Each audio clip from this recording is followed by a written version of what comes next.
अनाहत सांस से अमृत निकलता है, जो मन का भोजन है, जिनको पीने के बाद मन जीवात्मा सब तंदुरुस्त हो जाते। तो जब वो पीने लगे, जब अपने धाम गए, तब दादू दयाल के पास घुटनों के बल बैठ गए जाकर जब, और बैठ कर बोले कि अरे दादू पियत शराबी। उन्होंने कहा दादू ये तो वही शराबी जान सकता है जो पिए रूपी रस को पिए, जो अनाहत सांस से निकले हुए अमृत को पिए, वही इसका स्वाद जान सकता है, दुनिया के लोग क्या जानेंगे। तो फिर उन्होंने कहा कि अरे दादू पियत शराबी कि पियत पियाला मन मतवाला, अब राया बनता भी दादू पियत शराबी। उन्होंने कहा दादू अब मैं समझ गया कि आप मुझे लेने के लिए क्यों गए थे। अरे मैं संसार में जाकर के फिर गिर जाता, मुझे उठाने वाला नहीं मिलता, लेकिन इसीलिए बोलेंगे सदगुरु सर्व समर्थ होते हैं, अपने जीव को गिरने नहीं देते, कभी गिरते हुए जीव को उठा लेते हैं। तो मेरे प्रेमी भाई बहन, धीरे धीरे जब उन्होंने साधना किया और साधना तरक्की करके जब अपने धाम तक पहुंच गए, तब दादू दयाल साहब बोले कि रज्जब अब तुमको इस संगत को देखना है, अब मैं इस शरीर छोड़ करके जाऊंगा, मेरे दिन मृत्यु के पूरे हो गए।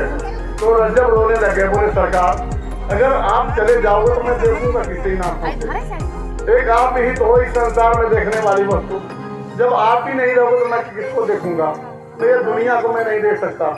लेकिन जब दादू दयाल साहब ने जब शरीर छोड़ दिया तो रज्जब 2 सुई लेकर के गए, पहले कुछ आंसू अपने गुरु के ऊपर उन्होंने गिराया करुआ के, इसके बाद दोनों सुई उठाया और दोनों अपने आंखों में चुभा लिया। दुनिया के लोग, उनके गुरु भाई सभी लोग समझाते रहे, लेकिन रज्जब नहीं माने। उन्होंने कहा कि जिन आंखों से मैं गुरु का दीदार करता था, जिन आंखों से मैं गुरु का दर्शन करता था, अब उन आंखों से हमारे गुरु नहीं दिखाए तो मैं दुनिया को कैसे देखूंगा इन्हीं आंखों से।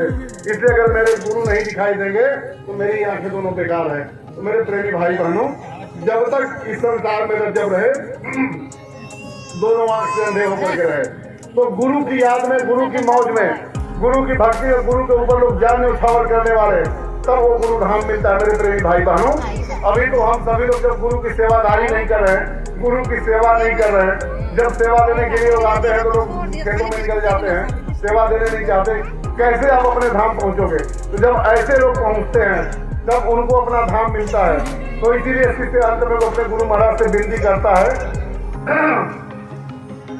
कि वही कहा कि अचारा फाड़ के कागज बनाइबो अपनी सूरतिया ये लिखाई दियो। बोले प्रभु एक स्वरूप की ऐसी छाप छोड़ जाना कि मुझे तुम्हारे स्वरूप के सामने ये दुनिया फीकी पड़ जाए, दुनिया का स्वरूप हमको नहीं दिखाई देखना है, न दिखाई देना चाहिए। मैं अपने गुरु भक्ति में पक्का रहूं और अपनी भक्ति में पक्का रहूं। तो कहता कबीर सुनो भाई साधो, अंत में अंतिम लाइन पूरा निचोड़ से सिखाता मैं गुरु महाराज से कि कहता कबीर सुनो भाई साधो कि बहिया पकड़ हमें रहिया दिखाए जइयो, कैसे दीन बीती है स्वामी जतन बताए जइयो। अंत में शिष्य बोलता प्रभु बस तुमको एक असर हमारे ऊपर कर देना है कि जब मेरी स्मृति लोक में अंतिम श्वास चल रही हो, मेरे श्वास की पूंजी समाप्त हो रही हो, उस समय मेरे पास चले आना और मेरे बाजू को पकड़ना और सीधे अपने धाम तक लेकर जाना, बीच में कहीं छोड़ना नहीं।